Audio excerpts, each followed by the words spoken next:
আসসালামু আলাইকুম, আমি ফারজানা আক্তার হাসি। বড় চৌরাস্তার পিছনে মসজিদ সড়ক, এখানে একটি খাল আছে যেটা এখন বর্তমানে দেখা যাচ্ছে পরিত্যক্ত অবস্থায়।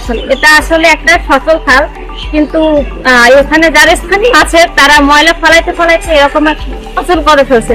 তো আমরা এখানে যারা আছে তাদের সবার সাথে কথা বলতেছি, তারা সবাই বলতেছে যে এটা সচল খাল, কিন্তু তারা এরকম নোংরা করে ফেলছে। তো তারা এখন আমাদের কাছে একটাই দাবি জানাচ্ছে যেন খালটা পরিষ্কার করা হয়।